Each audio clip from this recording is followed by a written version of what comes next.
बिस्मिल्लाहिर्रहमानिर्रहीम। Dear students, अस्सलामु अलैकुम। रिजॉल्व पीके हमारा चैनल है यूट्यूब का।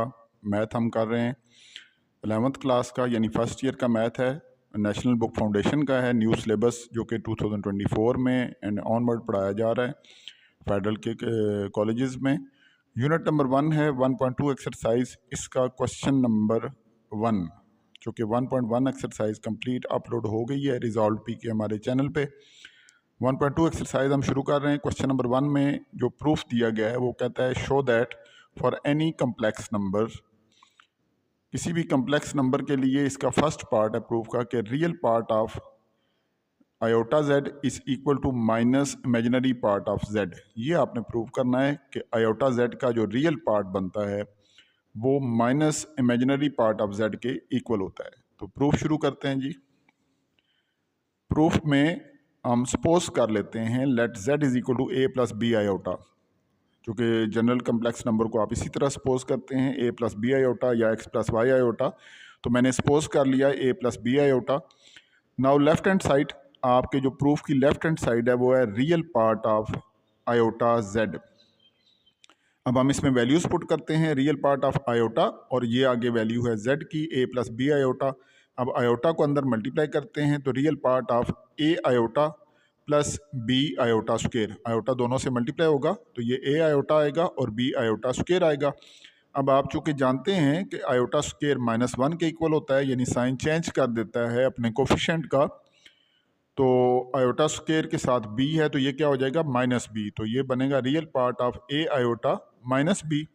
अब आप इसको ऑर्डर सीधा करें, रियल पार्ट को इधर ले आएँ चूँकि -b अब रियल पार्ट है, इस वक्त ये रियल हो गया, इसके साथ से आयोटा ख़त्म है तो ये -b प्लस ए आयोटा हो जाएगा। इसको ऑर्डर में किया तो फाइनली हमारे पास जो बाहर लिखा है इस पर आपने ज़रा ख्याल रखना है, real part of this number, ये एक कम्प्लेक्स नंबर है। अब इसका ये रियल पार्ट है और ये इमेजिनरी पार्ट है। तो जब बाहर रियल पार्ट लिखा हो रियल ऑफ दिस, तो इसका मतलब आपने सिर्फ इसका रियल नंबर लिखना है, रियल पार्ट लिखना है। तो real part of this is equal to -b। अब -b क्या चीज़ है, ऊपर आपने z क्या सपोज किया था a प्लस बी आयोटा, तो b आयोटा का मतलब b is the imaginary part of z। जो z था, चूंकि z की वैल्यू मैं यहाँ लिख देता हूँ as z is equal to a plus b iota and this b is the imaginary part of z। Iota का जो कोफिशिएंट होता है वो इमेजिनरी पार्ट होता है और जो विदाउट आयोटा नंबर लिखा होता है वो रियल पार्ट होता है। तो अब जो b है वो इमेजिनरी पार्ट ऑफ z है, लेकिन इसके साथ माइनस भी लिखा है, तो आप लिखेंगे minus imaginary part of z that is equal to right hand side. आपके प्रूफ की राइट हैंड साइड यही है, minus imaginary part of z। तो जो real part of iota z होता है वो इक्वल किसके आता है, minus imaginary part of z के इक्वल आता है। तो ये था फर्स्ट प्रूफ आपका। नेक्स्ट क्वेश्चन नंबर 1 का सेकंड पार्ट है, इसमें कहते हैं imaginary part of iota z is equal to real part of z. अब हम सपोज कर लेते हैं फिर से let z is equal to a plus b iota, एक कम्प्लेक्स नंबर हमने सपोज किया। फिर लेफ्ट हैंड साइड लिखते हैं imaginary part of iota z, imaginary part of iota z, इसमें वैल्यूज पुट करते हैं यानी जेड की वैल्यू पुट करते हैं इमेजिनरी पार्ट ऑफ आयोटा और मल्टीप्लाई बाय जेड यानी ए प्लस बी आयोटा। अब आयोटा को अंदर मल्टीप्लाई करें, a iota plus b iota square, तो हमारे पास आ जाएगा a iota minus b, iota square -1 होता है तो ये प्लस बी क्या हो जाएगा -b। तो imaginary part of a iota -b। Next step में दोबारा से इसको ऑर्डर में लिखते हैं, तो आप इसको लिख सकते हैं -b प्लस ए आयोटा और इसका इमेजिनरी पार्ट यानी imaginary part of this number. अब इसमें -b अब रियल फॉर्म में पड़ा हुआ है और ए आयोटा जो है वो ये इमेजिनरी इसका हिस्सा है, जो आयोटा का कोफिशिएंट होता है वो इमेजिनरी पार्ट होता है। तो imaginary part of this is equal to a. अब ए क्या चीज़ है मैं साथ इसमें भी लिख देता हूँ as z is equal to a plus b iota, जो कि हमने शुरू में सपोज किया है। तो इसमें देखें ए क्या चीज़ है, रियल पार्ट ऑफ z। तो ये ए हमारा आंसर आया है, तो that is real part of z that is equal to right hand side proved. Next question number 2 है जी। क्वेश्चन नंबर 1 के दोनों पार्ट्स हमने प्रूव कर दिए हैं, ये बहुत ही इंपॉर्टेंट है। इसमें क्यों ये इंपॉर्टेंट है थोड़ा सा मैं आपको समझा दूं। Use the algebraic properties of complex numbers to prove that. Complex numbers की अलजेब्रिक प्रॉपर्टीज़ यानी जिस तरह रियल नंबर्स की प्रॉपर्टीज़ होती हैं, एसोसिएटिव प्रॉपर्टी, कम्यूटेटिव लॉ और क्लोजर प्रॉपर्टी, मुख्तलिफ प्रॉपर्टीज़ जो रियल नंबर्स पे अप्लाई होती हैं और वो प्रूव्ड हैं। इसी तरह जो कम्प्लेक्स नंबर्स हैं उनकी भी रियल नंबर्स वाली प्रॉपर्टीज़ होती हैं। Z1 Z2 हमने प्रूव क्या करना है, Z1 Z2 multiply by Z3 Z4 equal to Z1 Z3 multiply Z2 Z4 equal to Z3 multiply Z1 Z2 multiply Z4। ये हमने तीनों चीज़ें आपस में प्रूव करनी है। मतलब ये है कि फर्स्ट सेकंड के भी इक्वल है और ये थर्ड के भी इक्वल है, यानी ये दोनों के इसके इक्वल हमने प्रूव करना है। अब क्वेश्चन ये है कि बाज़ जगह पे मैंने देखा है कि लोग इसको नंबर्स के इक्वल, यानी Z1 is equal to 2+3 iota, Z minus iota, Z plus iota, फिर उसका उस तरीके से प्रूव करते हैं। और असल में जो प्रूफ होते हैं वो जनरल होते हैं। जनरल में आप नंबर्स नहीं ले सकते, रियल नंबर्स। मतलब Z1 is equal to 4+5 iota लिख दें, प्रूफ तो ये हो जाएगा, लेकिन प्रूफ का मतलब होता है जनरली आप उसको प्रूव करें। और ऊपर वाजे उसने कहा है कि अलजेब्रिक प्रॉपर्टीज़ यूज़ करें। जब आपने प्रॉपर्टीज़ यूज़ करनी है तो फिर आपने यूज़ करनी है। अगर आप प्रॉपर्टीज़ नहीं यूज़ करते तो फिर तो आपका प्रूफ सही नहीं है। तो आपने इस बात में एहतियात करनी है कि हमने प्रॉपर्टीज़ का यूज़ करना है। प्रूफ देख लें इसका लेफ्ट हैंड साइड, जो कि ये है। अब आप लिखेंगे Z1 Z2 multiply by Z3 Z4। पहले स्टेप में हम क्या कर सकते हैं, हम ये कर सकते हैं कि Z2 को इन दोनों के साथ मल्टीप्लाई कर दें। ये दो कम्प्लेक्स नंबर्स का प्रोडक्ट है Z3 Z4। Z2 को अंदर ले जाएं। जब आप इसके साथ अंदर ले जाएंगे, मल्टीप्लाई करेंगे, तो Z2 एंटर हो जाएगा और Z4 बाहर निकल जाएगा। अब जब तीन नंबर्स हों, रियल नंबर्स हों या कम्प्लेक्स नंबर्स हों, जब एक नंबर ब्रैकेट से बाहर हो और वो अंदर मल्टीप्लाई हो और दूसरा नंबर बाहर निकल जाए, तो इस प्रॉपर्टी को कहते हैं एसोसिएटिव प्रॉपर्टी। प्रॉपर्टी को दूसरे लफ्ज़ों में लॉ भी पढ़ते हैं।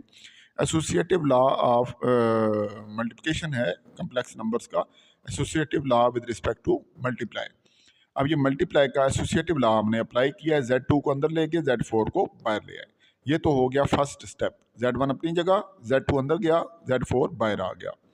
अब नेक्स्ट स्टेप में हम क्या करेंगे, ये जो ब्रैकेट के अंदर Z2 और Z3 है, चूँकि हमने राइट हैंड साइड को भी ध्यान में रखना है कि Z2 और Z4 इकट्ठे हैं, तो हमने क्या किया, Z2 और Z3 हैं, इनको इंटरचेंज करें। Z2 को राइट पे करना है चूँकि ये Z4 की तरफ जाना है, तो इनको आपस में जब इंटरचेंज किया Z3 Z2, बाकी वही इसी तरह लिखेंगे Z1 multiply Z3 Z2 multiply Z4।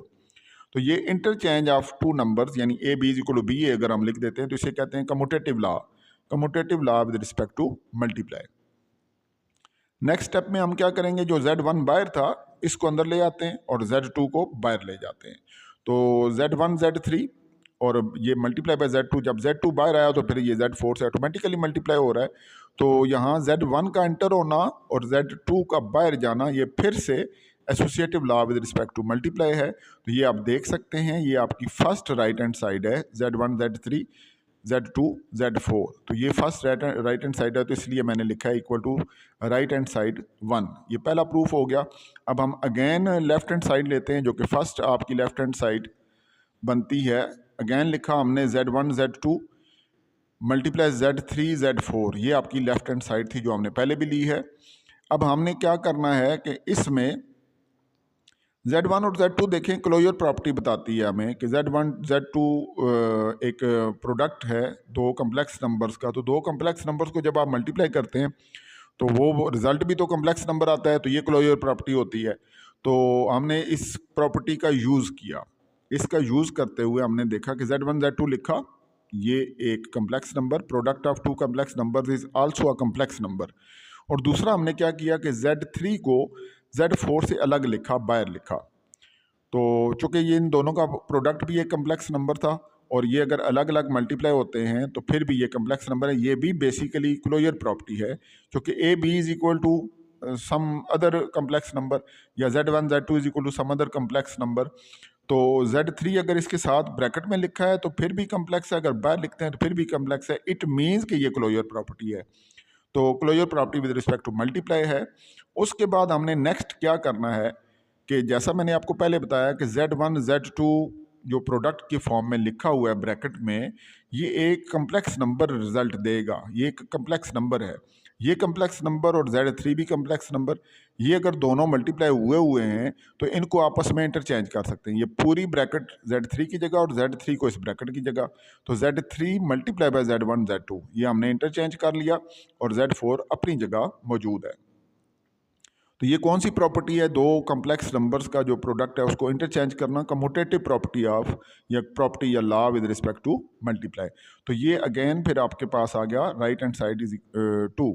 ये जो राइट हैंड साइड 2 आपने प्रूव करनी थी ये उसके इक्वल आया है जो कि आपके सामने है Z3 multiply Z1 Z2 multiply Z4। तो ये आपकी राइट हैंड साइड 2 है, that is proved. Next question number 3 है जी, बड़ा इंटरेस्टिंग प्रूव है। Prove that for Z belong to C, मतलब Z is a complex number. First part है Z is real if and only if. ये I के साथ जब डबल F लिखा हो तो इसका मतलब if and only if Z is equal to Z bar. ये इफ एंड ओनली इफ का मतलब क्या होता है कि Z is real then Z is equal to Z bar, या Z is equal to Z bar then Z is real. मतलब अगर ये है तो फिर इसके ये ट्रू है, और अगर ये ट्रू हो जाए तो फिर ये भी ट्रू है। तो ये दोनों एक दूसरे पे म्यूचुअल डिपेंडेंट होते हैं, कॉरस्पॉन्डेंस होती है दोनों के दरमियान, दोनों प्रूफ्स के दरमियान। Z is equal to Z bar अगर हो तो Z रियल होना चाहिए, और अगर Z रियल हो तो Z is equal to Z bar होना चाहिए। इफ एंड ओनली इफ का मतलब ये होता है। इसमें आप ये लेके ये भी प्रूव कर सकते हैं और ये लेके ये भी प्रूव कर सकते हैं, लेकिन इफ एंड ओनली इफ में जो सेकंड आपको ऑप्शन दी जाती है ये आप लेते हैं, फिर फर्स्ट को प्रूव करते हैं। तो प्रूफ लिखते हैं जी। हम सपोज करते हैं let Z is equal to A plus b iota. Complex number हमने सपोज कर लिया, क्योंकि जैसे मैंने पहले आपको बताया कि प्रूफ जितने भी होते हैं वो जनरल होते हैं, तो आप इसकी general form of complex number लेंगे Z is equal to A plus b iota. So Z bar is equal to A minus b iota, इसका कॉन्जुगेट यही होना चाहिए। अब हम जैसे मैंने पहले आपको बताया Z equal to Z bar लिखते हैं if Z is equal to Z bar. उसने क्या दिया? If and only if Z is equal to Z bar का मतलब क्या है कि A plus b iota is equal to A minus b iota. तो Z बार के इक्वल हमने इसकी वैल्यूज भी लिख दी हैं। अब आप ये जो Z बार की वैल्यू है उसको लेफ्ट पे लेके आए, इनके साइन चेंज हो जाएंगे। A plus b iota minus A plus b iota, दोनों के साइन चेंज हो गए। A से हो गया कैंसिल, तो आपके पास आ जाएगा 2B आयोटा। बी आयोटा आपस में ऐड हो जाएंगे, तो 2B iota is equal to 0। अब आप जानते हैं आयोटा की वैल्यू अंडर रूट -1 होती है, स्क्वायर रूट ऑफ -1। 2 तो ऑलरेडी पॉजिटिव नंबर है। तो हम इस रिजल्ट से क्या कंक्लूड करते हैं? रिजल्ट क्या निकला है कि this imply that B is equal to 0। इसके 0 होने की रीज़न सिर्फ और सिर्फ B हो सकता है। तो B इज इक्वल टू 0। हमारे पास प्रूफ जो आया है वो ये आया है कि B इज इक्वल टू 0। अगर Z बार के इक्वल हो तो ये उसी सूरत में हो सकता है कि B 0 हो। अब B की वैल्यू 0 किस में पुट करते हैं? Z में। तो Z क्या था? A plus b iota. तो so Z is equal to A plus 0 iota, not b iota, 0 iota, चूंकि B की वैल्यू 0 है। तो A प्लस 0 आयोटा का मतलब क्या है कि 0 आयोटा तो हो गया ख़त्म। तो Z is equal to A which is real. हमने यही प्रूव करना था कि Z is equal to Z is real number if and only if Z is equal to Z bar. तो इसने हमें प्रूफ दे दिया कि Z is equal to A which is real. अब हम आते हैं सेकेंड पार्ट पे। इसका सेकेंड पार्ट भी कम्प्लेक्स नंबर्स का प्रूफ है। इसको मैं टोटली एक ही स्टेप में समझा देता हूँ आपको। Z minus Z bar over Z plus Z बार इक्वल होता है iota time imaginary part of Z over real part of Z। हमने ये प्रूव करना है। तो हमने सपोज तो किया हुआ है Z is equal to A plus b iota. यहाँ भी दोबारा अगर लिखना चाहे तो लिख सकते हैं let Z is equal to A plus b iota. तो अगर Z ये है तो फिर Z bar automatically A minus b iota बनता है। ये आप लिख भी सकते हैं दोबारा से, क्योंकि मैंने पहले लिखा हुआ था इसलिए नहीं लिखा। Left hand side is equal to Z minus Z bar over Z plus Z bar. इसमें वैल्यूज पुट करें। Z की value A plus b iota minus ब्रैकेटों में रखें इनको, A minus b iota Z bar की value over Z plus Z bar है A plus b iota plus A minus b iota. इन ब्रैकेट्स को ओपन करें। A plus b iota minus A plus b iota, ये minus sign change करेगा, नीचे sign change नहीं होंगे। A plus b iota plus A minus b iota, ऊपर A cancel नीचे B आयोटा कैंसिल। तो आपके पास ऊपर आ जाएगा B iota plus B iota 2B iota divided by 2A। तो 2 से कैंसिल। अब हमारे पास B आयोटा ओवर A आया है, तो हम इसको लिख सकते हैं, आयोटा को रखें बाहर और ब्रैकेट में लिखें B ओवर A। अब आयोटा बाहर है तो B क्या चीज़ है? इमेजिनरी पार्ट ऑफ Z है, और A क्या चीज़ है? रियल पार्ट ऑफ Z है। तो ये क्या रिजल्ट आया? Iota time imaginary part of Z over real part of Z, that is proved. क्यों z is equal to a plus b iota. अगर z is equal to a plus b iota हमने suppose किया तो b क्या है, imaginary part of z है, और a क्या है, रियल पार्ट ऑफ z। तो ये b ओवर a का मतलब iota time imaginary part of z over real part of z। ये था सेकंड पार्ट। नेक्स्ट हम चलते हैं जी थर्ड पार्ट की तरफ। z इज आइदर रियल और pure imaginary if and only if z bar square is equal to z square. अब यहाँ भी वही केस है कि इफ एंड ओनली इफ, अगर z bar square is equal to z square हो तो z रियल होगा या फिर प्योर इमेजिनरी होगा, यानी दोनों बातें उसमें नहीं हो सकती कि पूरे का पूरा z है, या तो a आएगा या फिर सिर्फ b आयोटा आना चाहिए इस केस में। तो प्रूफ शुरू करते हैं। Let z is equal to a plus b iota, और clearly z bar is equal to a minus b iota. Now if z bar square is equal to z square, यहाँ मैं clear कर देता हूँ। वैसे तो z bar is equal to a minus b iota, ये already known होता है कि कंजुगेट इसका a माइनस बी आयोटा होता है। Now if z bar square is equal to z square, इसमें वैल्यूज पुट करें, a minus b iota whole square is equal to a plus b iota whole square. अब हम क्या करते हैं, इसको राइट साइड पे माइनस करते हैं। a plus b iota whole square लिखा, minus a minus b iota whole square is equal to 0। अब आपके पास 9th क्लास से आप ये एक फार्मूला पढ़ते आ रहे हैं कि a plus b whole square minus a minus b whole square is equal to 4ab। तो अब आप देखें a plus b whole square minus a minus b whole square वाला फार्मूला है, लेकिन इसमें b के साथ आयोटा भी मौजूद है, तो इसका रिजल्ट क्या आएगा, 4ab आयोटा। 4 ये a हो गया और ये b आयोटा क्या हो गया, b हो गया, समझ लें। तो ये 4ab iota is equal to 0। यहाँ फिर से वही बात, आयोटा 0 नहीं होता, स्क्वायर रूट ऑफ -1 होता है। 4 तो रियल नंबर है, पॉजिटिव है, ये भी 0 नहीं होता। तो इसका मतलब क्या है कि या a 0 है, this implies that a is equal to 0 और b इज इक्वल टू 0 और बोथ आर 0। अब इस रिजल्ट का मतलब अगर a इज इक्वल टू 0 हो, that is z is equal to 0 plus b iota, इसका मतलब प्योर इमेजिनरी, रियल पार्ट तो 0 हो गया। और अगर b 0 हो तो फिर z is equal to a plus 0 iota, इसका मतलब इसका इमेजिनरी पार्ट 0 हो गया, तो ये प्योर रियल हो गया। तो यही हमने प्रूव करना था कि z इज प्योर इमेजिनरी या pure real if and only if z bar square is equal to z square. Next question number 4 है जी, कहता है if z1 is equal to minus 3 iota and z1 z2 mod modulus of z1 z2, यानी इनका magnitude समझ लें, is equal to 16। Find z2 का mod, z2 का मॉडुलस आपने फाइंड करना है। सॉल्यूशन लिखते हैं as z1 z2 whole mod is equal to 16। अब प्रॉपर्टीज ऑफ कम्प्लेक्स नंबर्स में ये भी शामिल है कि अगर दो कम्प्लेक्स नंबर्स मल्टीप्लाई हो रही हैं और उनका मॉडुलस हो तो वो उन दोनों के अलग अलग मॉडुलस के प्रोडक्ट के इक्वल होता है, यानी इस मॉडुलस को आप तोड़ सकते हैं।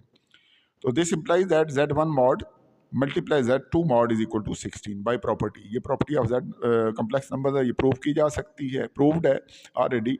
अब आप z1 की वैल्यू 2 माइनस 3 आयोटा इसमें पुट कर दें मॉड में, तो 2 माइनस 3 आयोटा का मॉड मल्टीप्लाई बाई z2 का मॉड इज इक्वल टू 16। अब मॉड का मतलब आप समझते हैं, अगर ये x प्लस वाई आयोटा हो तो x square plus y square square root of this, तो square root of x square plus y square इसमें पुट करें। 2 का स्क्वायर प्लस माइनस 3 का square whole under root multiply by z2 का mod is equal to 16। अब आप इसको solve करेंगे, 2 का स्क्वायर 4 प्लस माइनस 3 का square 9, 4 plus 9 square root of 4 plus 9 dot z2 mod is equal to 16। अब आप क्या करेंगे, 4 प्लस 9 इज इक्वल टू 13 होता है, तो 13 का square root multiply by z2 का मॉड इज इक्वल टू 16। 13 को राइट साइड पे डिवाइड कर दें तो z2 का मॉड हमारे पास आएगा 16 over under root 13। That is your answer of question number 4।